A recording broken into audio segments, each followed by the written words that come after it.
Grace Mitchell sank down on the floor of her rundown Brooklyn apartment, counting and recounting the 23 crumpled dollars in her hand. The fourth time, she prayed the number would change. But no miracle came. A miracle had never come for her. The eviction notice taped to the door gave her exactly 5 days. 5 days to come up with $900 in rent, plus $250 in late fees. Her hands trembled as she folded the bills and stuffed them back into her jacket pocket. Outside, thunder boomed so hard it rattled the window panes. Rain lashed the walls like angry fists. New York had never seen a storm this bad. Grace stared into the empty kitchen cabinet. 1 can of beans, half a loaf of bread, a packet of instant noodles. Her stomach growled, but she ignored it. She'd gotten used to that over the past 2 months. The lights flickered. She held her breath, praying the power wouldn't cut out. The electric bill was overdue, too. Everything was overdue. Her phone buzzed an automated message from the nursing home reminding her about Grandma Maggie's medical bill. $15,000. A number so big it didn't even feel real anymore. 2 months ago, Grace had lost her job at Mount Sinai Hospital. Budget cuts, they'd said, last in, first out. For years as a nurse, never late once, never a single complaint. None of it mattered. Since then, she'd sent out 53 applications. 53? Not one call back. Her nursing license was still valid, but no one hired a girl without connections, without someone to vouch for her. Her grandmother needed $400 worth of medication every month. Grace had sold everything she could, her laptop, her old phone, her nice clothes, even her mother's wedding ring, the only thing she had left of her parents. They'd died in a house fire when Grace was 7. After that, Grandma Maggie had raised her, working 2 jobs at once. Days at a laundromat, nights cleaning offices so her granddaughter would have food, a roof over her head, and books for school. Now she was 79, frail and sick, and Grace couldn't even afford her medicine. Guilt gnawed at her every day, every hour, every minute. The apartment was freezing. Grace wore 2 sweaters, curled up in the only thin blanket she owned. The heat had been shut off last week. She'd thought about asking the church for help, but pride stopped her every time. Stupid pride. What good was pride when you were hungry? When you were cold, when you were about to be thrown onto the street, then came a knock at the door. Grace jolted. It was nearly midnight. Who would come here at midnight in the middle of a storm like this?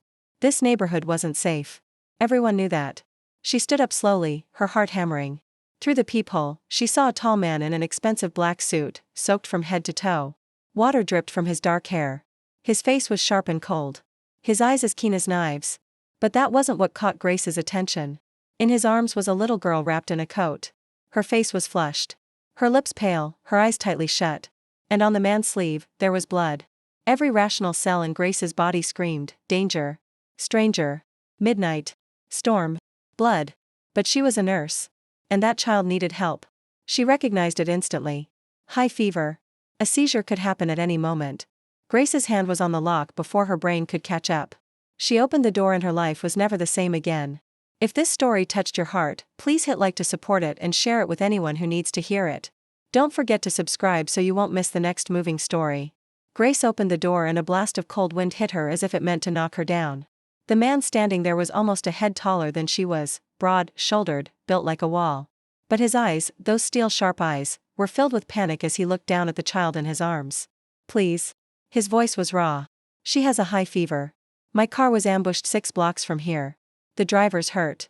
My phone's broken. I saw your light. Grace didn't ask anything else. She stepped aside. Come in. Hurry. The man entered. Rainwater dripping off him onto the old wooden floor. Grace's tiny apartment suddenly felt tighter than ever with his presence in it. But she didn't have time to think about that. Put her on the sofa. Grace pointed to the worn, frayed couch. She hurried into the bathroom, grabbed the only clean towel she had left and a basin of water. When she came back, the man had already laid the little girl down. The child trembled, her breath shallow and rapid. Grace dropped to her knees beside her and placed a hand on the girl's forehead. Hot, terribly hot. For years as a nurse in the pediatric ward at Mount Sinai hadn't been meaningless. Grace recognized the signs right away. A high fever around 40 degrees Celsius or more. Dry, cracked lips, flushed skin, but cold hands and feet. If the fever didn't come down in time, the child could have a seizure. How long has it been? Grace asked, her voice steady and professional even as her heart raced. About 2 hours at the restaurant. She was fine. Then all of a sudden, the man didn't finish the sentence. His hand clenched, knuckles widening. Grace didn't ask about the restaurant. Didn't ask about the ambush. Didn't ask about the blood on his sleeve. She focused on the child. I need to get medicine. Keep her here. She ran into the bedroom and opened the small medicine cabinet on the wall. Inside was a bottle of children's fever reducer bought 3 months ago when she still had money. She'd meant to keep it for emergencies for the kids in this poor neighborhood. Now it was going to save a child she'd never met. Grace returned to the living room with the medicine, a spoon, and a cup of water. She gently lifted the little girl's head. "Sweetheart, can you hear me? I need you to take this medicine. It'll help you feel better." The child's eyes fluttered open. Big brown eyes, glassy with fever, looked at Grace in a hazy, unfocused way. "Mom." The girl's voice was weak. Grace felt her heart tighten. She looked toward the man. He stood beside the sofa. His face turned to stone at the sound of his daughter calling for her mother. "I'm not your mom, sweetheart, but I'm going to take care of you. Now, take your medicine, okay?" With the patience of someone who tended hundreds of sick children, Grace fed her one small spoonful at a time. The girl swallowed with difficulty. But she obeyed. "That's it. Good girl. You're doing so well." Grace placed the damp towel on the child's forehead and began gently wiping her neck and underarms to bring the heat down. She did everything with practiced ease and precision, as if this were a normal shift at the hospital, not the middle of a stormy night in her rundown apartment. The man watched her in silence. His expression shifted little by little from panic to attention, then to something like surprise. "You're a nurse, not a question." "Yes." Grace didn't look up. "Or I used to be." "Used to be. I lost my job 2 months ago," Grace said shortly. She didn't want to explain more. "Not right now." 30 minutes passed. Then 45. Grace kept checking the temperature, changing the cool cloth, monitoring the girl's breathing. The man didn't speak, only stood there like a huge shadow, his eyes never leaving his daughter. Finally, the fever began to drop. The child's breathing grew steadier. Her cheeks were less red. Grace let out a breath of relief. She's through the worst of it. But she still needs to be watched for a few more hours. Just then, the little girl shifted. Her brown eyes opened clearer this time. She looked around the strange room, then looked at Grace. "Who are you?" "I'm Grace. I'm taking care of you." The child's tiny hand suddenly reached out and took Grace's hand. Warm, trusting. "Your hand is warm," the girl whispered drowsy. "Warm like Mom's." Then her eyes drifted shut again. Sinking into a peaceful sleep, Grace stood perfectly still, her hand still held in the child's, her throat tightened. She didn't know where the girl's mother was. She didn't know what had happened, but that sentence, that innocent sentence, touched something deep inside her. Somewhere she thought had gone dry a long time ago. She lifted her head and met the man's gaze. He was looking at her, not at his daughter, at her. And in those steel, cold eyes, Grace saw something she hadn't expected at all. Tears. The man turned his face away as if he didn't want Grace to witness that moment of weakness. He walked to the window and stared out at the sheet of rain still pouring down in a frenzy. His shoulders were rigid, one hand clenched at his side. Grace gently eased her hand out of Mia's, then pulled the thin blanket back over the child. She stood, her legs slightly numb from kneeling so long. "She'll need something to eat when she wakes up," Grace said softly. "And you will, too. You're soaked like that, you're going to catch a cold." The man looked back at her. It was as if he'd only just remembered he was drenched from head to toe, water still dripping from his black hair onto the floor. "I can lend you a towel." Grace went to the closet and took out the last clean bath towel she had. "I don't have any men's clothes, but at least you can dry off." He accepted the towel, and gave a short nod. "Thank you." Grace went into the kitchen, opened the cabinet, and took stock of what was left. A can of beans, half a loaf of bread, a packet of instant noodles. She'd planned to save the beans for tomorrow. Or the day after, stretching things as long as she could. But now there was a sick child who needed food and a man who'd walked 6 blocks through a storm, carrying his daughter in his arms. She took down the can, opened it, poured it into a pot, and lit the gas burner. At least the gas still worked. She sliced what remained of the bread into thin pieces and laid them on a plate. When she returned to the living room with a bowl of hot beans and the plate of bread, the man had dried his hair and was sitting in the chair beside the couch, his eyes never leaving his daughter. Here, Grace set the food on the table in front of him. "Eat. You need your strength." He looked at the bowl of beans, then at her. "And you?" "I've eaten," Grace said evenly. "Before you got here, it was a lie." Her stomach was twisting with hunger. She hadn't eaten since yesterday morning. Just sipped water to keep herself going, but she couldn't take the last of the food in front of a sick child and her father. The man studied her for a long moment. Those knife-sharp eyes seemed to cut straight through her lie, but he didn't say anything. He only picked up the spoon and began to eat. While he ate, Grace sat down on the floor beside the couch, continuing to watch Mia. The child slept quietly now, her breathing steady, her forehead no longer so hot. "You live here alone?" the man asked, his voice low. "Yes." He didn't add anything, but his gaze moved around the apartment. Grace knew what he was seeing.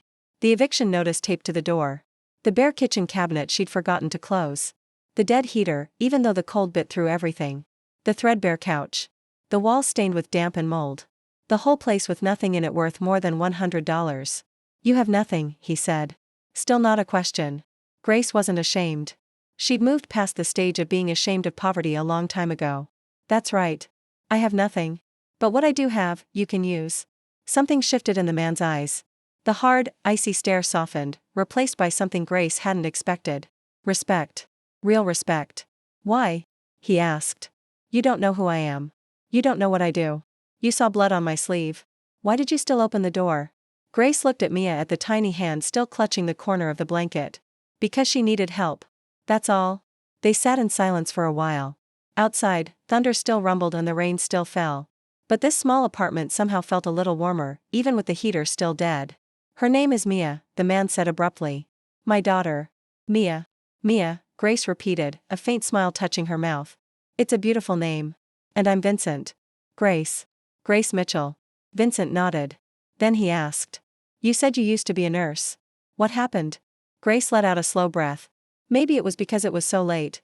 Maybe because she was exhausted. Maybe because this stranger somehow made her want to speak. The hospital made budget cuts. I was one of the people they let go. For years of work, not one mistake, but I didn't have anyone to vouch for me. No connections. So, I was the first one out. And now I'm looking for work, but no one's hiring. Grace lowered her eyes to her hands. My grandmother's in a nursing home. She raised me since I was 7 after my parents died in a fire. Now she's very sick. She needs medicine. She needs care. And I can't even afford the rent. She didn't know why she was telling all of this to a stranger. Maybe because she'd carried it alone for too long. Maybe because in the darkness of a stormy night, secrets came easier. Vincent listened without interrupting. When Grace finished, he went quiet for a long time. And you? Grace asked, not truly expecting an answer. What do you do? Vincent looked at her, his eyes unreadable. I'm in business. That was all. No explanation, no talk of the ambush, no mention of the blood on his sleeve. Grace didn't ask either. Some things were better left unknown, but deep down, she knew this man wasn't an ordinary businessman. No ordinary man had enemies who'd ambush him in the night. No ordinary man carried eyes as cold as steel and blood on his sleeve. Mia stirred on the couch, her lips moving as she called for her mother in her sleep. Vincent stood at once, went to her, and gently smoothed her hair back. Shoo, sweetheart. Daddy's here. Daddy's here watching that. Grace understood something. Whoever this man was, whatever he did, there was one thing she knew for certain. He loved his daughter. Loved her enough to brave rain and storm, to walk 6 blocks through the dark searching for help. And sometimes that was all you needed to know about a person. The first light of dawn slipped through the thin curtain and pulled Grace out of the fitful sleep she'd taken in the chair beside the couch. She'd been awake nearly all night, checking Mia's forehead every half hour. Now her neck ached, her back was worn to the bone, but when she laid her hand on the child's brow, she let out a breath of relief. Cool. Completely cool. The fever was gone. Mia stirred, her brown eyes slowly opening. Unlike the night before, her gaze was clear and steady. She looked around the unfamiliar room, then at Grace, then at her father sitting in the chair across from her, his back against the wall, eyes closed, though Grace knew he hadn't slept. Dad, Mia called, her voice still a little hoarse. Vincent's eyes opened at once. He stepped to the couch, dropped to one knee, and pressed his hand to his daughter's forehead. When he realized the fever had broken, that hard face finally loosened. He pulled Mia into his arms and held her tight as if he were afraid she might vanish. You're okay, Vincent whispered. You're okay. Grace got up and quietly went into the kitchen, giving the two of them space. She splashed cold water on her face, trying to wake herself fully, her stomach cramped with hunger, but she was used to it by now. About an hour later, an engine rumbled outside. Not the sound of an ordinary car, heavier, lower. Grace looked out the window and went still. A sleek black vehicle had stopped in front of the building. Not a normal car, the kind of armored SUV she'd only ever seen in movies. 2 large men in black suits got out and took positions on either side. Then a third man stepped down from the driver's seat, dark-skinned, solidly built, his sharp eyes sweeping the building as if he were measuring every possible threat. Vincent took Grace's phone, dialed a number, and spoke a few brief sentences. So, he'd called someone last night when she hadn't noticed. My people are here, Vincent said. We have to go. Grace nodded. She'd known this moment would come. They were strangers who'd crossed paths in a storm. Now, the storm had passed. They'd returned to their world, and she'd returned to her $23, the eviction notice, and the worry of Grandma Maggie. But Mia wouldn't have it. The little girl ran to Grace and wrapped her arms around Grace's legs, tiny hands clinging tight, her face pressed into Grace's knee. I don't want to go. I want to stay with Grace. Grace knelt until she was eye level with her. You have to go home with your dad, Mia. You need to rest until you're completely better. But I like you. Mia tipped her face up, brown eyes shining. You smell like warm bread. Like Mom a long time ago. Grace's heart tightened. She gathered Mia into her arms and felt the small warm weight of her body. A child she'd met less than 10 hours ago. And yet somehow she'd already found a corner inside Grace's heart. I like you, too, Grace whispered. So much. Vincent stood watching, his face unreadable, but his eyes said everything. Then he stepped forward and gently eased Mia out of Grace's arms. Come on, sweetheart. We have to go. He lifted Mia, but before he walked out the door, he turned back to Grace. With one hand, he pulled a thick stack of cash and a business card from his pocket and pressed them into her palm. This is $3,000, Vincent said, his voice leaving no room for argument. And my phone number. If you need anything at all, call me. Grace looked down at the money in her hand, then up at him. I can't take. You saved my daughter. Vincent cut in. You gave us shelter, food, care, when you had nothing. This isn't charity. This is a debt I owe you. She wanted to refuse. Pride screamed in her head, telling her she wasn't a beggar, telling her she hadn't helped them for money. But then she thought of Grandma Maggie. Thought of the $15,000 bill.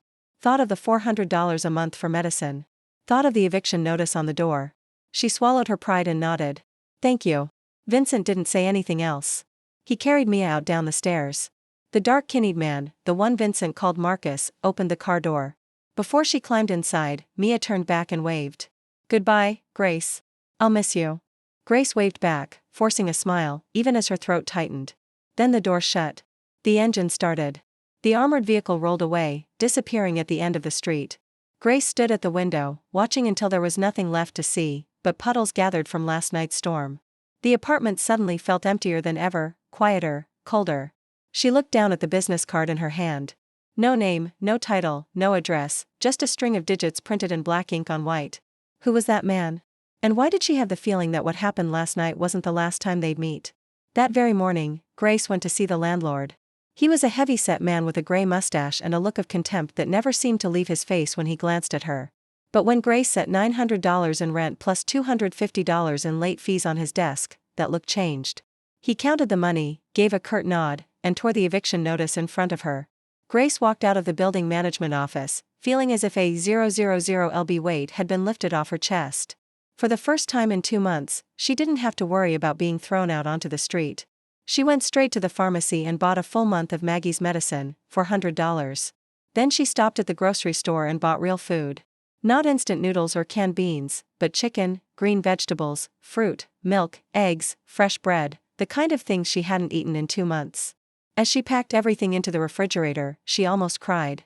That afternoon, Grace went to the nursing home to see Maggie. Maggie sat in her wheelchair by the window, hair white as snow, face lined with wrinkles, but her eyes still bright and sharp. When she saw Grace, she smiled. A smile that made every tired thing inside Grace dissolve. There's my granddaughter. Maggie held out her hand, and Grace took it, kneeling beside the wheelchair. Grandma, I have something I need to tell you. And Grace told her everything about the stormy night. About the man knocking at midnight, about little Mia with a burning fever, about the last can of beans, about the $3,000 and the nameless business card. Maggie listened without interrupting, her aged eyes holding a glint Grace couldn't read. When Grace finished, Maggie was quiet for a long time. Then she squeezed her granddaughter's hand. You did the right thing, she said, slow but firm. You helped a child who needed help. It doesn't matter who her father is or what he does. That child is innocent, and you saved her. But Grandma, I don't know who he is. There was blood on his sleeve. Someone ambushed him. He's not normal. Maggie smiled, the gentle, forgiving smile of someone who'd lived nearly 80 years. I've lived long enough to know the world isn't only black and white, sweetheart. There are people who do bad things and still love their family. There are people who look decent and are rotten inside. You looked into that man's eyes when he held his daughter. What did you see? Grace thought back. Thought of the moment Vincent held Mia after the fever broke. Thought of the tears in his eyes when the child whispered, Mom, thought of the way he stroked her hair. His voice soft as he murmured. Daddy's here. I saw a father who loves his child, she whispered. Then you already have your answer, Maggie patted her hand. Kindness is always repaid, sweetheart. Maybe not today, maybe not tomorrow, but someday. Grace stayed with Maggie until evening, then went home. The apartment now had food in the fridge and money in her pocket, but it still felt empty. She sat on the couch where Mia had lain the night before and took out the business card to look at it. Just a string of digits, no name, no address, nothing at all. Who was that man? Grace took out her old phone, connected to the building's weak Wi-Fi, and typed into the search bar, Vincent Moretti, New York. The results appeared almost instantly. But there were few clear photos, mostly grainy, long distanciance shots and cryptic headlines. Vincent Moretti, the ghost, the most powerful mafia boss on the east coast of the United States. The head of the Moretti family, one of the 5 major mafia families in New York. Suspected in dozens of murders, but never convicted. Because no one dared testify against him, she scrolled, her heart hammering. One article showed Vincent in a black suit, his face like ice, standing outside a courthouse. Another wrote about the assassination of his wife, Isabella Moretti, 2 years earlier. She'd been shot to death right in front of their daughter. The killer was never found, but rumors said it was the work of a rival gang. Grace let the phone fall from her hand, her fingers shaking. The man from last night, the man who'd eaten her last can of beans, the man who'd left $3,000 on the promise. Call me if you need anything. He was the most infamous mafia boss in New York. And she'd opened her door to him. A week passed like torture. Grace couldn't stop thinking about what she'd read. Every night she dreamed of Vincent's icy stare, of the blood on his sleeve, of the articles with their terrifying headlines. She hid the business card at the bottom of a drawer, as if not seeing it could make everything less real. But life didn't give her much time to be afraid. $3,000 sounded like a lot.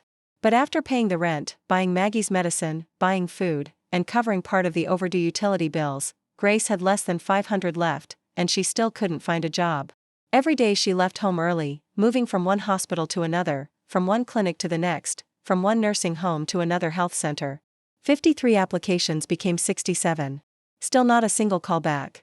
The only pair of shoes she owned had worn down at the heel, and her feet were blistered from walking too much. On Friday afternoon, when she finally got home after a long day of disappointment, her phone vibrated, an unknown number. Grace almost didn't answer, assuming it was a scam or an advertisement, but something pushed her to pick up. Miss Mitchell. A man's voice, deep and commanding, came through the line. She recognized it at once. Marcus, the dark-kinned man who'd driven the sleek vehicle that day. Yes, I'm here. Mr. Moretti wants to see you. There's a job opportunity he thinks you'll be interested in. Grace's heart kicked hard against her ribs. She wanted to say no. Wanted to hang up immediately. She knew who Vincent was now. She knew how dangerous he was. Just getting involved with him could change her life in ways she didn't want. But then she looked around her apartment. The refrigerator was almost empty again. Next month's rent had nowhere to come from. Maggie still needed her medicine. And Grace was still unemployed. Where? She heard herself ask. A car will pick you up in an hour. Exactly an hour later, a glossy black car stopped in front of the building. Not armored like the one before, but still so luxurious the whole poor block turned to stare. Grace got in, where Marcus was waiting in the driver's seat. He didn't speak during the drive. He only steered through the familiar streets of Brooklyn, then crossed the bridge into Manhattan. Grace watched the world change beyond the glass, from old gray buildings to towering skyscrapers shimmering with light. 2 worlds that had nothing to do with each other. The car stopped in front of an Italian restaurant on the Upper East Side, an oak sign with gold lettering. There were no customers inside, even though it was dinner time. The doors were closed, but when Marcus led her up, a waiter opened them at once. Mr. Moretti is waiting for you. Grace stepped inside. The restaurant was spacious and lavish with white tablecloths, candlelight flickering, and paintings hanging on the walls, but it was all empty. Only one person sat at the last table by a window that looked out toward the park. Vincent Moretti. He was nothing like the man who'd been drenched and panicked in the storm. Vincent sat in a charcoal gray 3-piece suit, flawless from collar to cufflinks. His black hair was neatly combed. His face was sharp and cold. Everything about him radiated power, danger, and something that made Grace want to turn around and run. But she didn't run. She walked to the table. Even though her knees trembled a little, Vincent stood as she approached. Miss Mitchell, thank you for coming. You wanted to see me, Grace said, doing her best to keep her voice steady. About what job? Vincent gestured for her to sit. A waiter appeared as if from nowhere, poured water for both of them, then vanished. Vincent studied her for a long moment, those knives-sharp eyes weighing her, measuring her. Mia, he said at last. She needs someone to care for her. Grace waited. Since her mother died 2 years ago, Mia hasn't spoken a word to anyone outside of a few broken whispers to me. Not to nannies, not to tutors, not to therapists. 7 people have tried to take care of her. 7. Every one of them either quit or was dismissed because they couldn't reach her.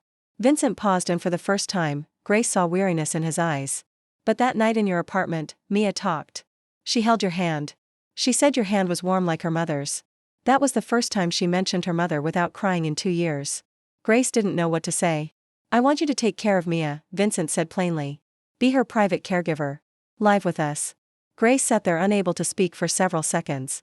A private nanny living with them. She'd imagined a dozen possibilities on the ride here, but not one of them looked like this. The salary is $8,000 a month, Vincent went on. His tone as calm as if he were talking about the weather. Room and board included. You'll have your own room in my house. Full health insurance for you and for your grandmother as well. I did some checking. Maggie is at Sunrise Nursing Home, isn't she? I can move her to a better facility with specialists on call 24 hours a day, 7 days a week, $8,000 a month. Insurance for Maggie, too, a better place. The numbers in the offer spun through Grace's mind like a storm. It was more than 3 times what she'd made as a nurse before. It was an answer to every financial problem crushing her shoulders. But she wasn't a fool. I know who you are, Grace said, her voice trembling slightly, though she forced it steady. I looked you up. Vincent Moretti, the ghost, the most powerful mafia boss on the East Coast. Vincent didn't look surprised. He took a sip of wine, set the glass down, and met her gaze without blinking. You're smart. I expected that. And you still want me to work for you after I know what you've done. You know what the papers say, Vincent replied. The papers say many things, some true, some false, some exaggerated. He paused, eyes locked on hers. But I won't lie to you. I am what they say. I've done things ordinary people would call crimes. I have lived and still live in a world you were never meant to know. Grace felt the blood in her veins turn cold. At least, he was honest. But I'm also a father, Vincent continued. And for the first time, his voice softened. A father with a 5-year-old daughter who's lost her mother. A child who hasn't smiled, hasn't spoken, hasn't let anyone touch her for 2 years. The job I'm offering you has nothing to do with my business. You'll only care for Mia. That's all. Grace said nothing, but she was listening. 7 nannies, Vincent said. 7 people have come and gone in 2 years. The first quit after 3 days because Mia wouldn't eat, wouldn't speak. Only sat and stared out the window, waiting for her mother to come back. The second lasted 2 weeks, then resigned because she couldn't bear listening to Mia cry all night, calling for her mother. The third, the fourth, the fifth. They were afraid. Afraid of me, afraid of what they'd heard about the Moretti family. They looked at Mia and saw the daughter of a criminal, not a child in pain. He stopped and Grace saw something in his eyes. Not coldness, not danger, but grief. The grief of a father who couldn't fix what mattered most. And then that night in your apartment, I saw what I haven't seen in 2 years. Vincent went on. Mia held your hand. Mia spoke to you. The next morning, when we got home, she found her voice just to ask me when she'd get to see Grace again. That was the first time she'd asked about anyone since her mother died. His voice roughened. You're the only person who's made her smile, Miss Mitchell. The only one. Grace remembered the tiny hand closing around hers. Remembered the faint voice saying, your hand is warm like Mom's. Remembered the brown eyes shining with trust. I'm not asking you to trust me, Vincent said. I'm not asking you to like me. I'm only asking you to help my daughter. Give her a chance to be happy again. Grace looked down at her hands. Hands that had cared for hundreds of patients. Hands that a 5-year-old had called warm like a mother's. I need time to think, she said at last. Vincent nodded, not pressing. You have 3 days. After that, whatever you decide, I'll respect it. He reached into his jacket and placed an envelope on the table. This has my address and Marcus's contact information. If you agree, call him. Grace picked up the envelope and stood. She started to leave, then turned back. Why me? She asked. You have money. You can hire anyone. The best specialists. Why an unemployed nurse in a shabby apartment? Vincent looked at her and for the first time she saw the faintest smile touch his mouth. Not a cold smile, a real one. Because that night you had $23 and 1 can of beans. And you still opened the door to a stranger. You still gave us everything you had. He said, money can buy experts. It can't buy that kind of kindness. That night, Grace couldn't sleep. She lay on her bed staring up at the stained ceiling, her mind spinning with opposite thoughts. On one side was the image of Vincent Moretti in his flawless suit. The cold gaze of the most powerful mafia boss in New York. On the other was the image of a man drenched in a storm. Eyes rimmed red as he held his daughter, his voice trembling as he said, Daddy's here. The 2 images kept weaving into each other until she couldn't decide anything at all. The next morning, Grace went to the nursing home earlier than usual. Maggie was sitting by the window as always, holding an old book she'd read and reread dozens of times when she saw her granddaughter walk in with a face full of worry. She set the book down and opened her arms wide. "What is it, my love?" Grace pulled up a chair beside her and told her everything about the meeting at the restaurant. About the offer of $8,000 a month. About the insurance, about moving Maggie to a better facility. And about the truth that Vincent Moretti was a mafia boss, a man all of New York feared. Maggie listened in silence without interrupting, without looking shocked or afraid. When Grace finished, Maggie stayed quiet for a long time. Her aged eyes turned toward the window where the morning sun slanted through the trees. "Grandma," Grace said, her voice tangled with conflict. "I don't know what to do. Part of me wants to take the job because I need the money. Because you need better care. Because that little girl, Mia, she needs me. But another part of me is scared. He's a criminal, Grandma. He's done terrible things." Maggie turned back to her granddaughter and took her hand in those wrinkled fingers that were still warm. "Sweetheart, I've lived nearly 80 years in this world. I've seen all kinds of people. There are men who wear a preacher's robe and do vile things. There are people called criminals who have saved dozens of lives." She paused, her voice slow. "A person isn't only black or white. My love, this world is more complicated than what the papers write." "But he admitted it, Grandma. He said he's exactly what the papers say. And he also said he's a father, didn't he?" Maggie asked. "A father with a little girl who lost her mother, who hasn't spoken or smiled for 2 years. A father desperate enough to come to a poor girl in Brooklyn because she's the only one who made his child smile." Grace said nothing. "You told me that little girl said your hand was warm like her mother's." Maggie continued gently. "Do you know what that means? A child who lost her mother, who's refused every kind of closeness for 2 years, but opened her heart to you the very first time. That isn't an accident, sweetheart. That's fate." Grace remembered Mia's shining brown eyes. Remembered the tiny hand gripping hers. Remembered the weak voice, so trusting. "That child needs you," Maggie said, firm now. "That's the most important thing. Not the money, not the insurance, not the fancy room, but a 5-year-old child waiting for you to help her find her smile again. Can you really turn away?" Grace bowed her head, tears spilling down. She knew the answer. She'd known it since the moment Mia clung to her that morning and wouldn't let go. "Aren't you afraid?" she asked. "Afraid I'll be in danger living in a mafia boss's house." Maggie smiled, tender and forgiving. "Of course, I'm afraid. But I believe in you. You're the strongest child I've ever known. You'll know how to protect yourself. And who knows," she added with a wink. "Maybe you'll even change that mafia boss." Grace laughed through her tears. She hugged Maggie tight, breathing in the familiar scent of the woman who'd raised her for 21 years that afternoon. Grace picked up her phone and dialed Marcus' number. "I agree," she said when he answered. "When do I start?" 3 days later, the glossy black car pulled up in front of Grace's old building for the last time. She'd cleaned the apartment, packed what was left into a small suitcase and a handbag. Not much. Her entire life fit neatly into those 2 things. She terminated the lease, returned the keys to the heavy-set landlord, and said goodbye to the rundown place that had sheltered her for 3 years. Nostalgia, only relief. Marcus was waiting beside the car. He nodded in greeting when she stepped out. He took the suitcase from her hand, opened the door for her, then slid into the driver's seat. During the drive, he didn't talk much, only occasionally studying her in the rearview mirror with an unreadable look. They left Brooklyn, crossed the bridge, cut through Manhattan, and headed east.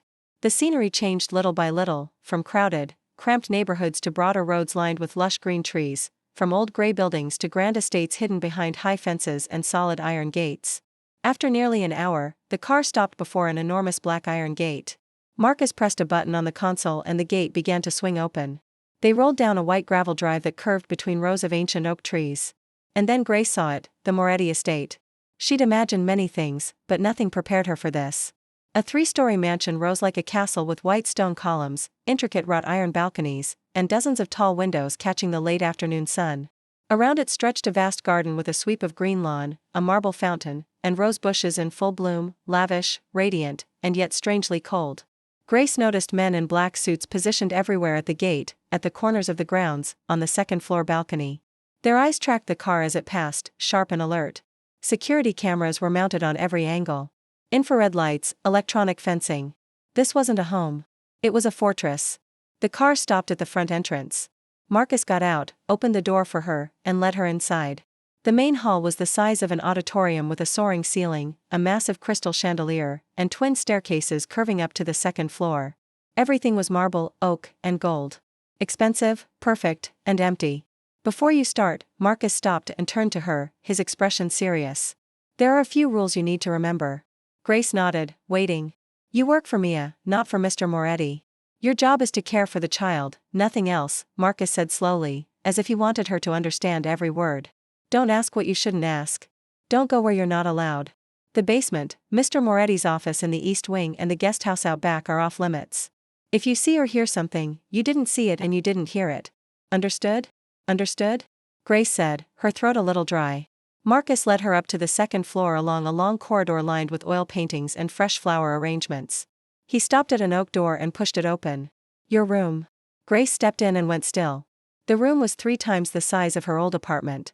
A king-sized bed with white silk sheets, a walnut wardrobe, a vanity with a large mirror, a window overlooking the rose garden, a private bathroom with a marble tub and gold-plated shower fixtures.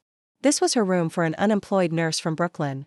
She barely had time to collect herself before the sound of running footsteps echoed in the hallway.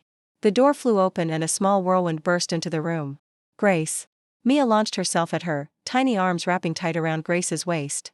The child looked up, brown eyes bright, her mouth split in a wide grin. Daddy said you'd stay with me. Is it true? Are you going to be here forever?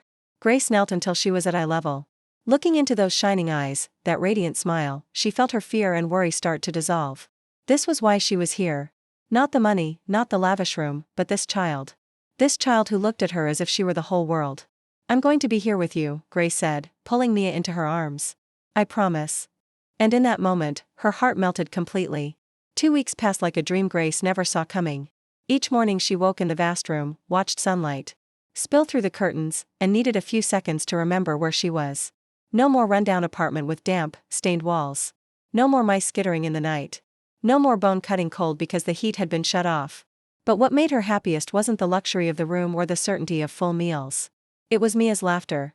Every day, Grace and Mia were almost never apart. They ate breakfast together in the large dining room. They played in the rose garden. They read in the library. They drew in the playroom filled with toys Mia had never touched.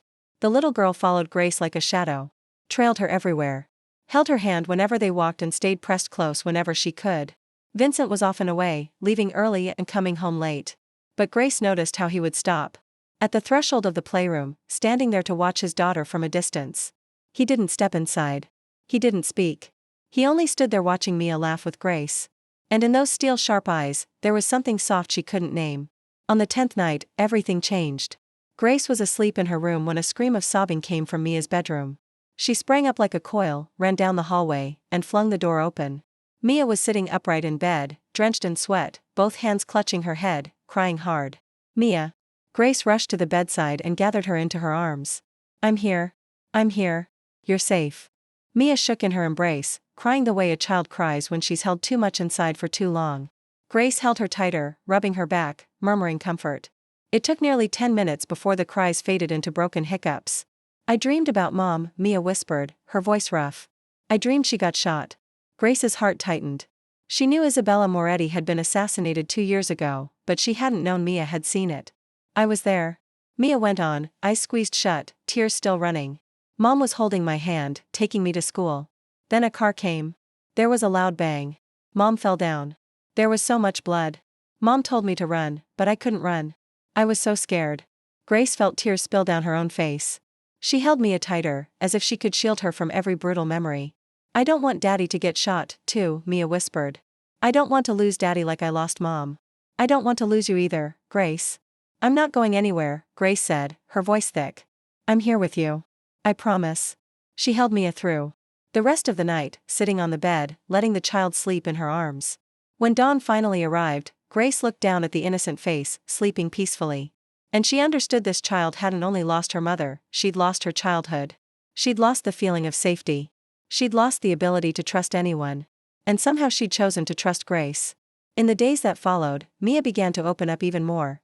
She talked about her mother, about the way her mother used to read to her before bedtime, about afternoons when her mother took her out for ice cream, about the scent of perfume she still remembered. She talked about the nightmares that came night after night, about the fear that rose when she heard a loud sound. About how she was afraid to go outside because bad people might come and take her the way they'd taken her mother.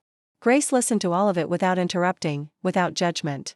She only held Mia, smoothed her hair, and said what Mia needed to hear, that she was loved, that she was safe, that Grace would always be here.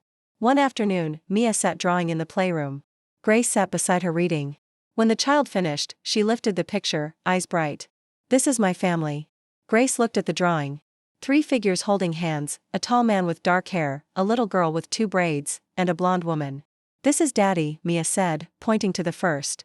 "This is me, and this is Grace." Grace felt her throat tighten. "And what about your mom?" "Mom is in the sky," Mia said, calm in a way that hurt.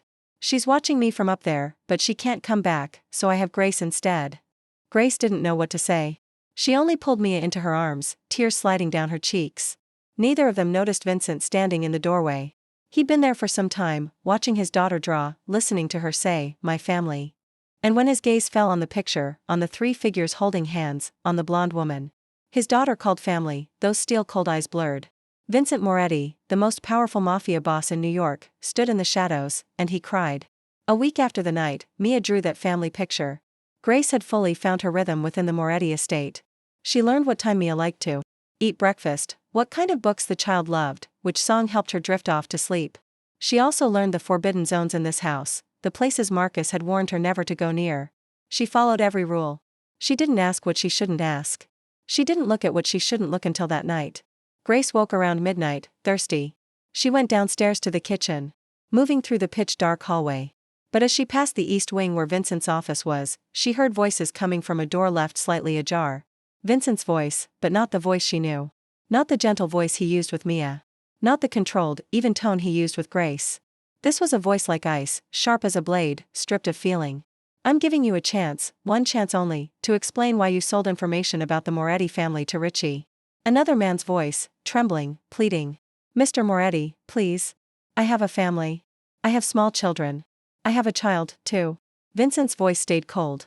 "My daughter nearly died because of the ambush you tipped them off about. Do you think I'm going to forgive that?" The begging grew more desperate. Then came a heavy thud, a groan, the sound of Vincent saying something to Marcus. Grace couldn't make out the words, but she didn't need to. She understood. She backed away, heart pounding, one hand clamped over her mouth to keep from making a sound.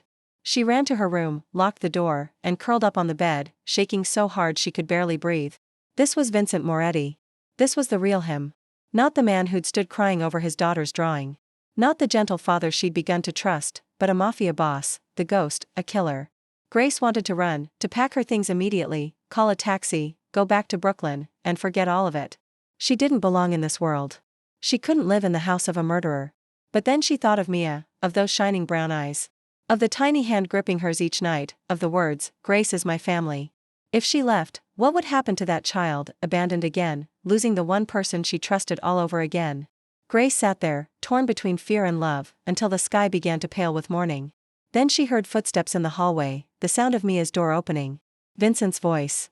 Grace cracked her own door and looked out. Vincent was sitting on Mia's bed, the child curled against him, and he was reading aloud. The Princess and the Dragon book Mia loved most. His voice was gentle, warm. Nothing like the coldness from a few hours earlier. "Daddy," Mia whispered. "Do you love me?" "I love you more than anything in this world," Vincent replied, pressing a kiss to her forehead. "You won't go away, will you?" "Mommy, I'm not going anywhere. I won't let anyone hurt you." "Not ever," Vincent's voice caught. "I promise you."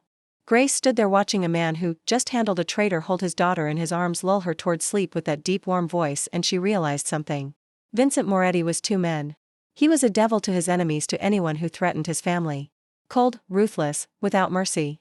But he was also an angel to his daughter, to the people he loved. Gentle, warm, willing to do anything to protect them. The world wasn't only black and white. Maggie had been right. A person couldn't be defined by only one face. Vincent did terrible things, but he did them for his reasons. To protect his daughter, to protect his family, to make sure no one could ever hurt the people he loved. Grace didn't know if that justified what he did. She wasn't a judge. But she knew one thing. She wasn't afraid of Vincent the way she'd been before. She was afraid of the world he lived in. Afraid of his enemies, afraid of violence and blood. But she wasn't afraid of Vincent. Not of the man sitting there holding his daughter to sleep. Eyes turned toward the window with a look full of love. Grace went back to her room, closed the door, and for the first time since she'd arrived, she fell into a truly deep sleep. 2 months passed like a dream. Grace's life had changed completely in ways she never could have imagined.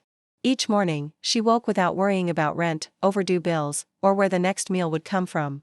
Instead, she woke to Mia's laughter, to the rich scent of coffee drifting up from the kitchen, to sunlight pouring through the windows of her wide-open bedroom. And Maggie, Vincent had kept his promise.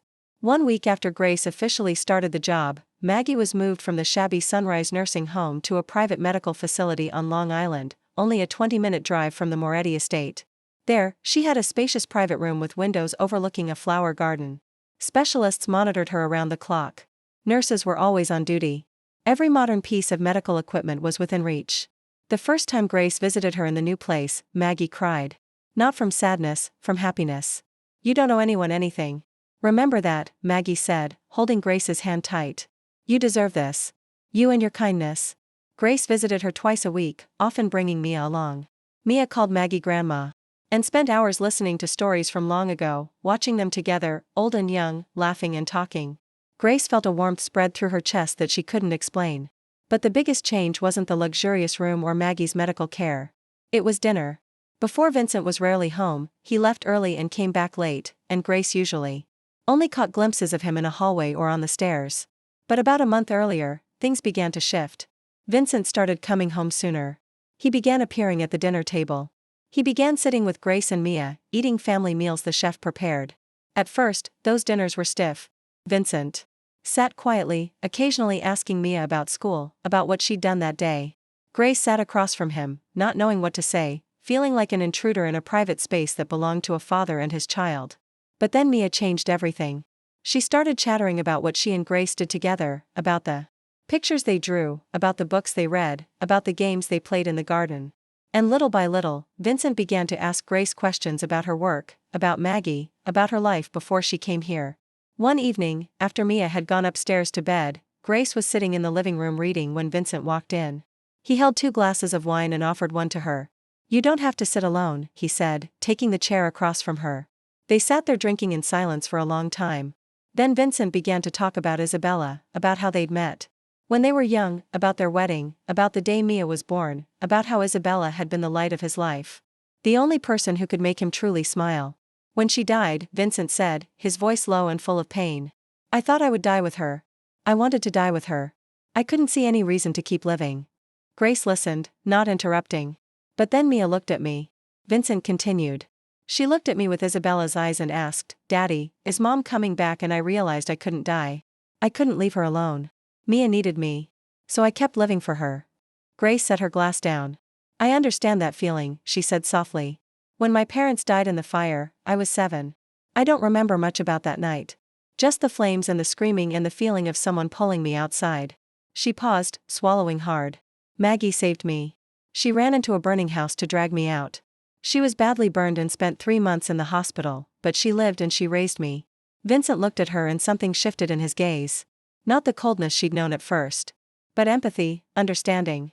"You're strong," he said. "Stronger than you think." "My grandmother taught me we're strong because of the people we love," Grace replied. "She lived for me. I live for her and you. You live for Mia." They looked at each other. And in that moment, Grace realized they weren't boss and employee anymore. Not a mafia boss and a broke nurse. They were 2 people who'd lost, who'd suffered, who'd clawed their way back from ashes for the ones they loved. They were 2 kindred souls. And that was even more frightening than living in the house of a mafia boss. Grace knew Mia's birthday was coming when she happened to see the date on the child's medical file, 10 days away. She asked Marcus about previous years, and the answer made her heart ache. Since Isabella died, Mia's birthday had been a store-bought cake, a few expensive gifts, and silence. No balloons, no party, no laughter. Vincent didn't know how to throw a birthday for his daughter, and Mia never asked for anything. Grace decided she was going to change that. She spent the entire week preparing in secret. She ordered pink balloons and pink streamers, Mia's favorite color. She asked the chef to teach her how to make a cake because she wanted to do it herself, not buy one. She stayed up late drawing a birthday card, folding tiny paper stars to scatter across the room. She even asked Marcus to quietly bring back the stuffed animals Mia had mentioned when the 2 of them passed a toy store. On the morning of the birthday, Grace woke at 4 in the morning. She went down to the kitchen and baked a cake. A strawberry cake with smooth white frosting and 6 pink candles, not as perfect as something from a bakery, but made with her whole heart. Then she went up to the playroom where Vincent had given permission for a small celebration, and began decorating. Balloons floated along the ceiling. Tinsel wrapped the windows, paper stars covered the floor, a large banner that read, "Happy Birthday, Mia, which Grace had stayed up all night to finish. When Mia awoke and Grace led her to the playroom, the child froze in the doorway. Brown eyes wide, mouth open, unable to speak. Happy birthday, sweetheart, Grace said, smiling brightly. Mia still stood there as if she couldn't believe what she was seeing. And then, suddenly, she burst into tears. Grace panicked and rushed to her. What is it? You don't like it? I'm sorry but Mia threw her arms around her and sobbed into her. I love it. I love it so much. This is the first time I felt happy on my birthday since Mom died. Grace held her tight, tears sliding down her own cheeks. She looked up and saw Vincent standing in the doorway. He'd been there for who knew how long, watching his daughter cry in Grace's arms, and on the face that was usually cold and unreadable. Grace saw something she'd never seen before. Tears. They spent the whole day together, the three of them, eating cake, opening gifts, playing games. Mia laughed nonstop. Bright laughter filling the room, filling the house that had once been as silent as a grave. Vincent laughed, too. A real laugh Grace was hearing for the first time. He looked younger when he laughed, less frightening, less icy, like an ordinary father playing with his child. That night, after Mia fell asleep in her father's arms, Grace stepped out onto the balcony to breathe the cool air. She stood there looking down at the rose garden under moonlight and felt a strange sense of peace. For the first time in a long time, she felt like she belonged somewhere, footsteps behind her. She turned. Vincent. He walked out onto the balcony and stopped beside her. They were quiet for a while, both looking out into the still garden. Thank you, Vincent said, his voice low and sincere. Thank you for what you did today. Thank you for bringing life back into this house. I only threw a small party, Grace replied. No, Vincent turned to her. You did more than that. You gave Mia something I couldn't give her. Joy, laughter, the feeling of being loved. He paused. For 2 years, I've tried, but I don't know how. I only know how to protect her, to give her everything material. But I don't know how to make her happy. Not until you came. Grace didn't know what to say. Her heart began to beat faster. Vincent reached out and touched her hand. His hand was warm and strong, his fingers sliding gently between hers. Grace held her breath, afraid to move. Grace, Vincent whispered, his voice going rough. He turned fully toward her, one hand still holding hers, the other rising to cup her cheek. Those knife-sharp eyes were strangely soft now, looking at her as if she were the most precious thing in the world. He tilted his head. Closer, closer, still. Grace felt his warm breath against her lips. Her heart hammered. She closed her eyes. The phone rang. Vincent stopped, his mouth only millimeters from hers. The phone kept ringing. Marcus' voice came through and Vincent reluctantly answered, tense, saying something about urgent and Ricci. Vincent ended the call, his face returning to its usual cold control. But when he looked at Grace, his eyes still held something that hadn't faded. I have to go, he said, regret thick in his voice. Something needs to be handled. Then he walked away, disappearing into the dark. Grace stood alone on the balcony, her hand still warm where Vincent had held it. Her heart was still racing, her lips still carried the ghost of his breath. She was falling in love with a mafia boss, and that was more terrifying than anything she'd ever lived through. In the days after the birthday night, everything between Grace and Vincent turned strange. They still saw each other at every dinner, still talked, still played with Mia together. But something had shifted. The looks lasted longer than they used to. Accidental brushes of hands made them both startle. There were silences heavy with meaning that neither of them dared to break. Grace tried not to think about that night on the balcony, about Vincent's warm breath against her lips, about the moment when, if the phone hadn't rung, they might have kissed. She told herself it had only been a brief impulse, that Vincent was her employer and she was his employee, that there was nothing between them and there shouldn't be anything. But her heart wouldn't listen. What she didn't know was that while she was wrestling with her own feelings, someone else was watching. Anthony Ricci, the rival mafia boss of the Moretti family, the man who'd ordered Isabella's assassination 2 years ago, had learned about her existence. He had someone on the inside, eyes and ears everywhere. And he knew that Vincent Moretti, the man called the Ghost, had a new weakness, a blonde girl, a broke nurse from Brooklyn. And more importantly, the woman taking care of his daughter. That afternoon, the weather was unusually beautiful. Mia begged Grace to take her for ice cream at their usual shop, about a 15-minute drive from the estate. Grace checked with Marcus, and he agreed on the condition that 2 guards would follow in a second vehicle. Grace didn't think much of it. She'd lived here for nearly 3 months. Grown used to being accompanied by security, begun to feel safe inside this world. They got into the car. Mia sat in the back seat, singing a little song Grace had taught her. The black SUV glided along the quiet Long Island roads, late afternoon sun streaming through the windows. Everything felt so peaceful that Grace almost forgot she was living in a mafia world until the car was blocked. A black van shot out from an alley without warning, cutting across the road. Grace's driver slammed the brakes. The SUV slew sideways, tires shrieking on the pavement. Grace lurched forward, and instinctively she twisted around to shield Mia. Then the doors flew open. 3 men dressed in black, faces covered, rushed toward them. Grace's driver was yanked out, the sound of fists and kicks cracking through the air. Another man raised a gun and aimed at the rear door. "Get out of the car," he roared. "Give me the kid." Grace didn't think. She wrapped Mia in her arms, covered her with her own body. Her heart pounded wildly, fear so sharp she could barely breathe, but she didn't let go. "No," she screamed. "Don't touch her. Help! Somebody help!" Mia shrieked, shaking like a leaf. "Grace, Grace, I'm scared." The masked man reached in to drag Grace out. He grabbed her hair and yanked hard. Pain flashed so bright she nearly blacked out, but she still didn't loosen her hold on Mia. She bit his hand, bit down with everything she had.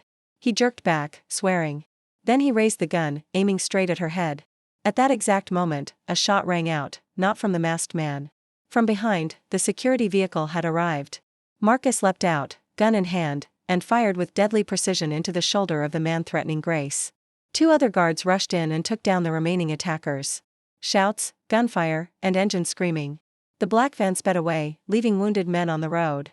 In those few seconds of chaos, Grace did nothing but hold Mia tight, shielding her from everything.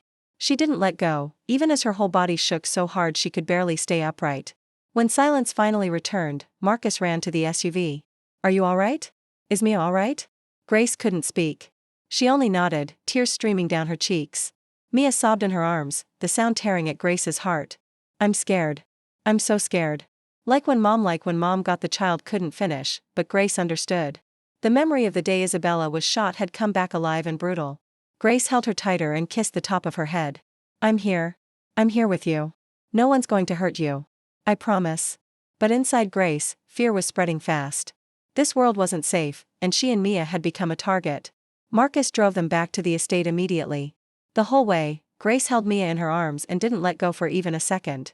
The child had stopped crying, but she was still trembling. Eyes squeezed shut, her face pressed into Grace's chest. Grace stroked her hair and whispered comfort.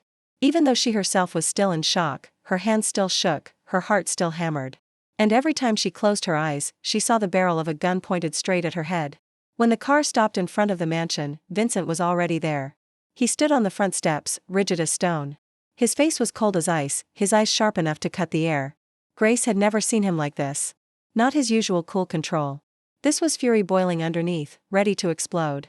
The car door opened. Vincent surged forward, arms reaching for Mia. The moment the child saw her father, she broke into tears again and lunged into his embrace. "Daddy, Daddy. I was so scared." Vincent crushed his daughter to him, holding her so tight, it was as if he wanted to bury her inside his chest. He didn't speak. He only held her, eyes shut hard, jaw clenched. Grace saw his shoulders tremble. She didn't know if it was rage or terror at the thought of losing his child a second time. After a moment, Vincent handed Mia to the housekeeper, telling her to take the child upstairs to rest. Then he turned to Grace. "Are you hurt?" His voice was rough, as if he were forcing something back. "I'm fine," Grace said, trying to keep her voice steady, even though her hands were still shaking beyond her control. Vincent stepped closer. His gaze swept over her from head to toe, taking in every detail. Then he saw the bruise on her wrist where the masked man had grabbed her. Saw strands of hair torn loose, still clinging to her shoulder. Saw the nail marks scratched along her forearm. Vincent's eyes darkened. "Did anyone touch you?" The question came out deadly, terrifying. Grace started to say no, but she knew lying to Vincent was pointless. He'd already seen everything. "One of them grabbed my hair. He tried to pull me out of the car," she said, her voice dropping. "But I didn't let go of Mia. I didn't let them touch her." Something cracked in Vincent's eyes. He turned and walked into the house. Grace followed, not knowing what else to do. They went into the sitting room where Marcus was already waiting with a detailed report. "It was Reach's men," Marcus said, voice tight. "They followed the vehicle from the moment it left the estate. The target was Mia, but they also wanted to take you, Grace." Vincent stood with his back to them, staring out the window. Silence stretched. Then, without warning, he spun and drove his fist into the wall beside him. The plaster split. Blood welled from Vincent's knuckles, but he didn't seem to feel it. There was only rage, savage, and frightening. "I'm going to kill every last one of them." Vincent snarled, his voice like an animal's. "One by one, Rachie and anyone who dares touch my daughter, touch my people." Grace was too afraid to move. She'd never seen Vincent like this. This wasn't the man who read bedtime stories. This wasn't the gentle father she'd come to know. This was the ghost, a devil, the man all of New York feared. But then she thought of Mia. Of the little girl upstairs, shaking and terrified. Of those brown eyes filled with fear as she cried. Like when Mom Grace stepped forward and placed her hand on Vincent's arm. Mia needs her father, she said, gentle but firm. Mia needs you calm. She's scared. She needs to see you strong, not out of control. Vincent went still. The fury in his eyes began to fade when he heard his daughter's name. He looked down at Grace's hand on his arm, then up at her face. You're not afraid of me. His voice was rough. After everything you saw today, you're not afraid of me. Grace thought about it. She'd seen Vincent punch a wall apart. She'd seen the terrifying violence in him. She knew he was a killer, a mafia boss. But she'd also seen him cry over his daughter's drawing. She'd seen him hold Mia as if she were the whole world. No, she said. Honest. I'm not afraid of you. Vincent looked at her for a long time. Then he did something she didn't expect. He pulled her into his arms and held her tight. Your family, he whispered against her ear, his voice trembling. You and Mia are my family, and I'll burn the whole world to protect you both. Do you understand? The whole world? Grace stood in Vincent's embrace, hearing his heart pound against her ear.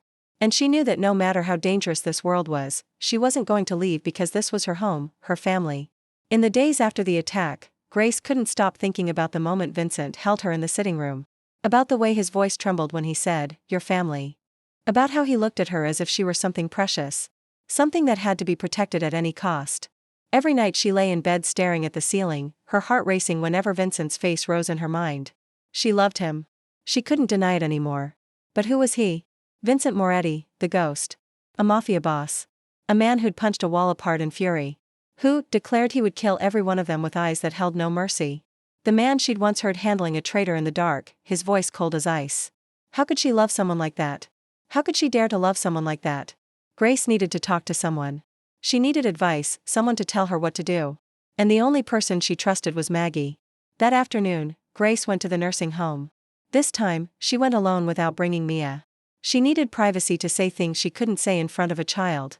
Maggie was sitting by the window as always, white hair glinting in the late afternoon sun, when she saw her granddaughter step in with a face full of worry. She opened her arms. What is it, my love? Grace knelt beside the wheelchair, resting her head on Maggie's lap the way she had when she was little. And she told her everything about the attack. About how Vincent reacted, about his arms around her. About the words, your family, and about the feeling that was choking the breath out of her. I love him. Grandma, Grace whispered, voice thick. I don't know when it happened, but I love him. I really do. Maggie stayed quiet for a long moment, fingers stroking Grace's hair. Then she asked, calm as ever. How does he treat you? Grace lifted her head. Thinking of the way Vincent watched her. Of the way he checked on her every day, cared about her health, made sure she had everything she needed. Of the way he stood in the doorway of the playroom, looking at her and Mia with a tenderness he tried to hide. Of the way he held her hand on the balcony on Mia's birthday. As if she were the most precious thing in the world. Like treasure, Grandma, she said softly. He treats me like treasure. Maggie smiled, the gentle smile of someone who'd lived nearly 80 years. Then you already have your answer. But Grandma. Grace broke down, tears spilling down her cheeks.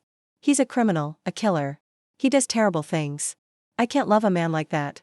I shouldn't love a man like that. Maggie lifted her granddaughter's chin and looked straight into her eyes. Old eyes, but clear, holding the wisdom of an entire life. Love doesn't choose the circumstances, sweetheart, she said slowly. Love doesn't ask what a person does for a living, what class they come from, what kind of past they carry. Love comes. It comes without warning and without permission. And once it's here, you can't run from it. But I know who he is. Maggie cut in. I know what he does. I'm not naive. But I also know what matters more. He loves you. He protects you. He treats you like family. She paused and squeezed Grace's hand. The question isn't what kind of man he is. The question is whether he chooses you and whether you choose him. Grace sobbed, her head dropping back onto Maggie's lap. She didn't know what to do.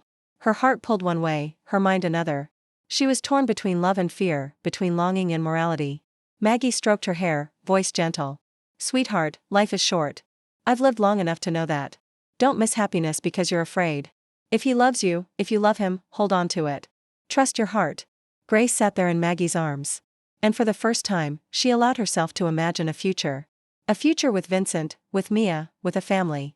And that, as frightening as it was more beautiful than anything she'd ever dared to dream. That night, after Grace tucked Mia into bed and read her a story until the child fell asleep, she stepped out onto the balcony for fresh air, the way she usually did. Maggie's words were still echoing in her mind. Does he choose you? And do you choose him? The question kept circling, refusing to leave her alone, footsteps behind her. Grace didn't need to turn to know who it was. Vincent walked onto the balcony and stopped beside her. He wasn't wearing a suit the way he did during the day. Just a white shirt with the sleeves rolled up, his dark hair slightly mussed. He looked different like this, younger, softer, less of that frightening icy edge he carried in public. They stood in silence for a long time, both looking down at the garden under the moonlight. Then Vincent spoke, his voice low and quiet. I've never told anyone about my past, he said. Not Marcus, not anyone. Only Isabella knew. And now I want you to know. Grace turned to him and waited. Vincent stared out into the distance as if he were looking into another time, another life. My father was a small tour in Brooklyn. He worked 16 hours a day to feed the family. My mother stayed home with me and my little sister. We were poor, but we were happy.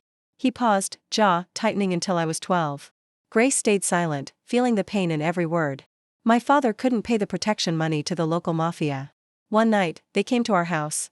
They beat him in front of my mother, in front of me and my sister. Then they shot him right there in our living room. Vincent's voice shook. I watched my father die. His blood soaked into the rug my mother had woven. I couldn't do anything. I was only a 12-year-old boy, terrified and helpless. Tears rose in Grace's eyes. She reached out and touched Vincent's arm, a small gesture of comfort. My mother never recovered, Vincent continued. She broke. Depression, then illness. She died when I was 17. My sister was sent to an orphanage.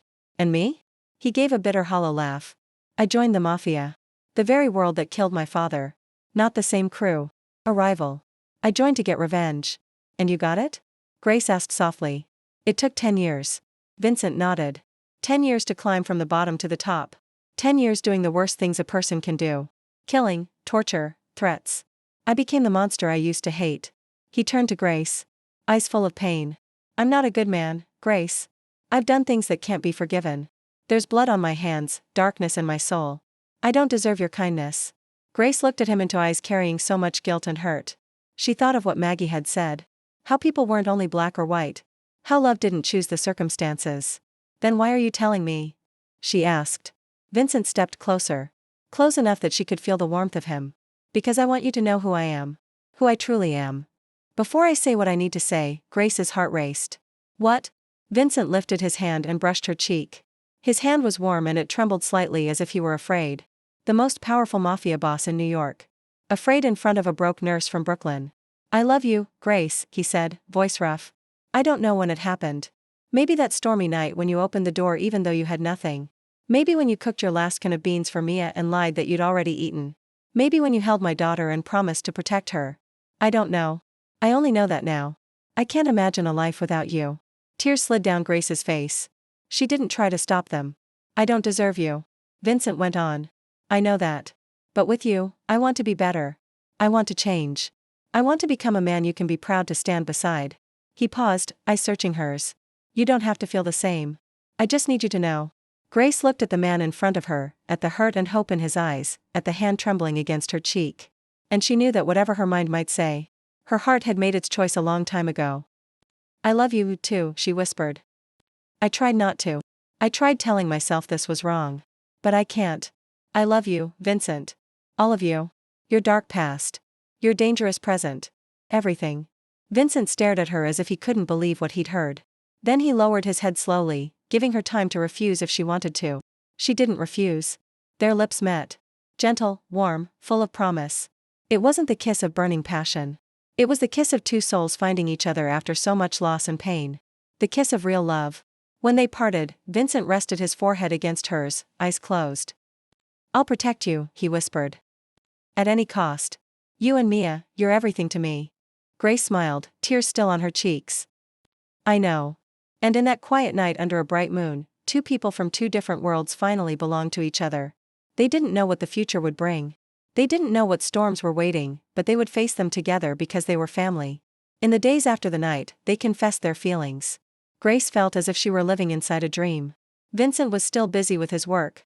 But every evening he came home early, ate dinner with her and Mia. Read to his daughter until she fell asleep, then spent time with Grace. They talked for hours on the balcony, holding hands, sharing the smallest things.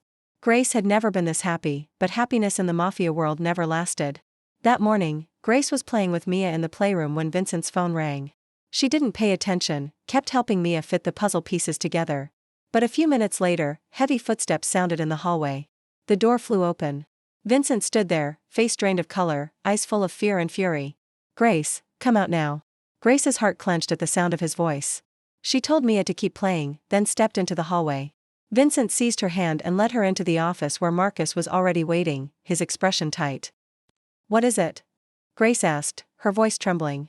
Vincent looked at her, and in his eyes, she saw something that made her feel as if she might collapse. "Maggie," he said, his voice rough. "Rachie took her." Grace went rigid. The world around her seemed to cave in. No, it couldn't be Maggie, her grandmother, the only person she had left in this world. "They broke into the nursing home this morning," Marcus said, his voice strained. "2 security guards were injured. She was taken before we could respond." Grace felt her knees give way. Vincent caught her, pulling her into his arms, but she couldn't feel anything. Only fear and guilt swallowing her from the inside out. "Rachie sent a message." Vincent went on, hatred thick in every word. "He wants to trade Maggie for you. He called you the blonde girl. He knows you matter to me and he wants to use you to bring me down." Grace broke into sobs. This was her fault. All of it was her fault. If she hadn't come here, if she hadn't fallen in love with Vincent, Maggie wouldn't be in danger. Maggie was nearly 80, frail, and now she was in the hands of cruel Mafia men because of Grace. "I'm sorry," she cried, shaking. "I'm sorry. This is my fault. My grandmother, this isn't your fault." Vincent gripped her shoulders and made her look into his eyes. "This is Ricci's fault and he's going to pay. We have to do something." Grace's voice rose almost a scream. "She can't hold on for long. She needs her medicine. She needs care." "I know," Vincent said, forcing control into his voice. "We'll get her back, but you have to hide. I'm going to take you and Mia somewhere safe. Then I'll deal with Ricci." "No." Grace shook her head, eyes red, but her voice suddenly hard. "I'm not hiding while my grandmother's in danger. She's here because of me. She was taken because of me. I have to be there. Grace, this is Mafia. This is Ricci. He'll kill you the moment he gets the chance. Then don't give him the chance." Grace held Vincent's gaze. She was terrified. Terrified enough to shake. But she thought of Maggie. Of the wrinkled hands that had held her after her parents died, of the warm voice that had taught her everything she knew. She couldn't abandon her. "I have a plan," she said. Her voice trembling but firm. "Ricci wants me, right? Then let him see me. I'll go to the meeting point and distract him. While I do that, Marcus and your team attack from behind and get my grandmother out." "Not a chance," Vincent roared. "I'm not letting you be bait. It's the only way." Grace grabbed his hand. "If you attack head-on, Ricci will kill her immediately. He needs me alive for the trade. If I show up, he'll focus on me. That's your opening." Vincent stared at her, pain cutting through his eyes. He knew she was right. This was the only way. But the thought of Grace anywhere near Ricci made him feel like he was going insane. "If anything happens to you," he choked out. Grace lifted her hand and touched his cheek. "You promised you'd protect me, remember? I trust you." Vincent closed his eyes, pressing her hand into his face. Then he opened them again, and what she saw there was iron-hard resolve. "I'll protect you," he said like an oath. "With my life, Ricci won't lay a hand on you. Not a single hair." Grace nodded, tears still falling. She held Vincent tight as if it might be the last time. "Bring my grandmother back," she whispered. "And come back to me." "I promise," Vincent said. "I'll bring you both back, Maggie and you. Both of you." They had 2 hours to prepare. 2 hours before facing the most dangerous enemy of the Moretti family. 2 hours before Grace would have to walk into the lair of the devil, and she was ready. The meeting point was an abandoned warehouse on the outskirts of Brooklyn. Grace sat in the car, staring at the ruined building ahead, forcing herself to steady the wild pounding of her heart. A tiny microphone was hidden beneath the collar of her blouse, linked to Vincent's team lying in wait a few hundred meters away. Vincent had kissed her one last time before she got in the car, his eyes heavy with pain and fear. "I'll be right outside," he'd said. "Just stall for time. When you hear gunfire, get down immediately." Grace had nodded, even though inside she was so frightened she wanted to run. But she thought of Maggie, of those old eyes full of love, of the warm voice that had taught her that kindness is always repaid. She couldn't abandon her. Grace stepped out of the car and walked toward the warehouse on legs that trembled, yet carried her forward with steady steps. The warehouse door opened and 2 large men came out. Guns pointed straight at her. They searched her, took her phone, then escorted her inside. Grace prayed they wouldn't find the microphone. Inside, the warehouse was dark and damp. The only light came from a few bare bulbs hanging from the ceiling. And in the middle of the room, Grace saw what made her heart break clean in two. Maggie sat on a wooden chair, her hands tied behind her back, her mouth gagged, her aged eyes widened when she saw her granddaughter, filled with fear and pain. But she was alive. She was still here. Grandma. Grace wanted to run to her, but a hand stopped her. Anthony Ritchie stepped out of the shadows. He was around 50. Hair strewn with gray. His face hardened by years and marked by a long scar along his left cheek. His eyes were cold and cruel. Watching Grace the way a predator watches his prey. So this is the blonde girl Moretti treasures so much. Ritchie gave a thin smile, his voice dripping with contempt. I figured you'd have to be breathtaking to make the ghost lose his mind. But looking at you, there's nothing special. Grace swallowed hard, fighting to stay calm. She needed to buy time. She needed to give Vincent time to get into position. What do you want?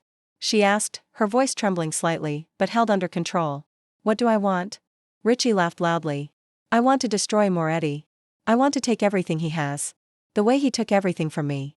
His wife was the first step. Now it's your turn. He moved closer, eyes narrowing. You think Moretti really loves you? Don't be naive. You're a toy, a replacement for his dead wife. When he's bored, he'll throw you away like garbage. Anger rose in Grace, pushing back even the fear. She looked Ritchie straight in the eye. And for the first time, she didn't shake. You don't understand anything about love, she said, her voice strangely calm. You only understand hatred and violence. You will never understand why someone would sacrifice everything for the person they love. Why I'm standing here even knowing I might die. Why Vincent will do anything to protect me. You don't understand and you never will. Ritchie stared at her, surprise and fury flashing across his face. Then he laughed again, but the sound was tight, forced, brave, and useless. He drew his gun and aimed it straight at Grace. Moretti isn't coming, and even if he does, he can't save you. At that exact moment, an explosion thundered from behind the warehouse. Then gunshots, shouts, running footsteps. The back door burst open and Vincent's men poured in like a storm. Everything happened in a blink. Grace saw Ritchie swing the gun back toward her, saw his finger tighten on the trigger. She closed her eyes, waiting for the final shot, but that shot didn't come from Ritchie's gun. Grace opened her eyes and saw Ritchie collapse, blood spilling from his shoulder. Behind him, Vincent stood with a gun in his hand, his eyes burning with rage and relief. He had fired faster, a fraction of a second, but enough to save her life. Chaos raged on around them. Ritchie's men fought Vincent's team. Gunfire, screams, crashing objects. But Grace saw nothing except Vincent. He ran to her and pulled her into his arms, crushing her close as if he feared she might disappear. Are you okay? Are you hurt? He demanded, hands moving over her, checking her. I'm okay. Grace sobbed against his chest. I'm okay. My grandmother. Marcus is getting her out. Grace turned. Marcus had cut Maggie's bonds and was gently helping her to her feet. Maggie trembled, but she was safe. Her aged eyes searched for Grace through the confusion. And when she saw Grace in Vincent's arms, she smiled, a weak smile, but full of quiet satisfaction. Grace ran to Maggie and wrapped her in a fierce embrace, tears pouring down. Grandma, I'm sorry. I'm sorry I let you be in danger. Shoo, my girl. Maggie stroked her hair, her voice weak but warm. I'm fine. I knew you'd come. I trusted you. Vincent stood behind them, watching grandmother and granddaughter cling to each other. When Maggie lifted her gaze to him, there was no longer the doubt she'd carried the first time Grace spoke of him. Only gratitude and acceptance. Thank you, she said to Vincent. Thank you for saving my granddaughter. Thank you for loving her. Vincent nodded. He didn't speak, but his eyes said everything. Maggie looked from Grace to Vincent, then smiled again. The gentle, knowing smile of someone who had lived nearly 80 years and seen enough of life to recognize what mattered. I told you, Grace, she said, her voice faint, but firm. Kindness is always repaid. Always. 6 months had passed since the night Maggie was rescued. 6 months of changes Grace never would have dared to dream about. Vincent kept his promise. He stepped away from most of the illegal operations tied to the Moretti family. Handed them off to others and kept only the legitimate businesses. Restaurants, hotels, real estate, still wealthy, still powerful. But no longer soaked in blood, Ritchie had been arrested and was waiting for trial. The greatest threat was gone. And for the first time in his life, Vincent Moretti began living like an ordinary man. Maggie recovered fully and remained at the private medical facility Vincent had arranged. She was healthier than she'd been in years, often coming to the estate to spend time with Mia and cook the foods Grace had loved since childhood. Mia called her grandma and adored her as if they were truly related by blood. One spring afternoon, Vincent told Grace he wanted to take her and Mia for a walk in the park. That wasn't unusual.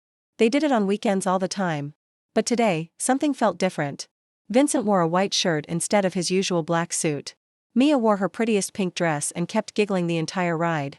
Grace suspected something, but she didn't ask.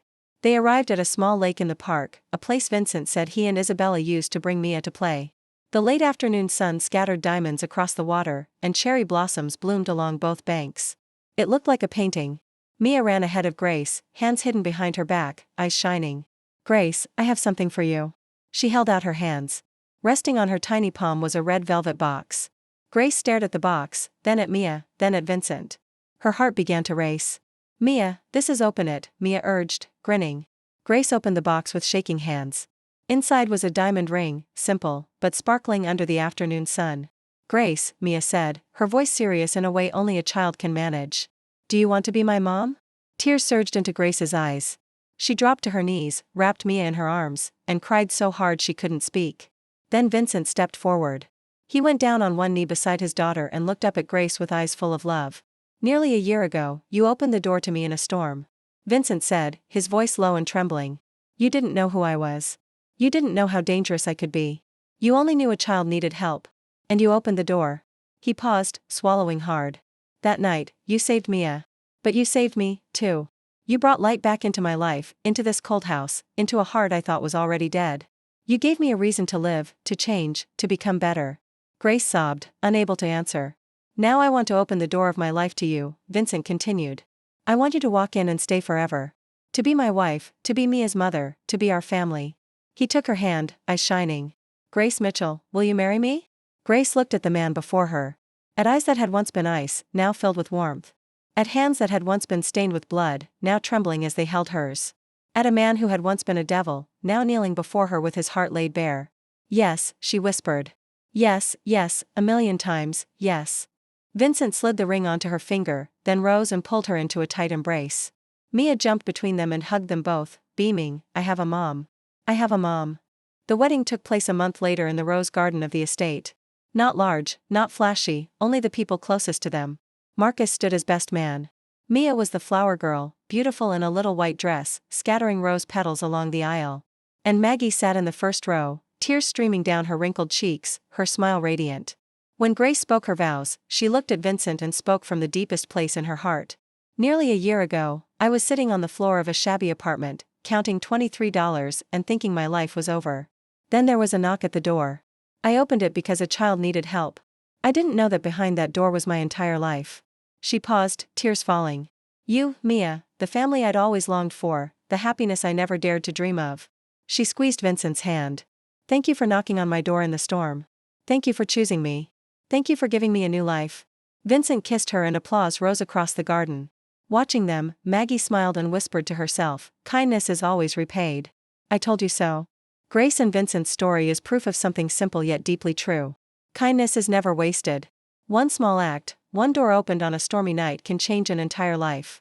Not only the life of the one who receives, but also the life of the one who gives. Sometimes the greatest miracles begin in moments that seem ordinary. When we choose kindness over fear. When we choose to help instead of turning away. When we choose love instead of judgment. If this story touched your heart, please subscribe to our channel so you won't miss more moving stories every day. Tap like and share to spread this message to more people. How did this story make you feel? Have you ever had a moment when a small act changed your life or someone else's? Share with us in the comments below. We would truly love to hear what's in your heart. Thank you for spending your time with us today. We wish you and your family strong health, peaceful days, and a life filled with love. And remember, kindness is always repaid. Goodbye, and we'll see you in the next video.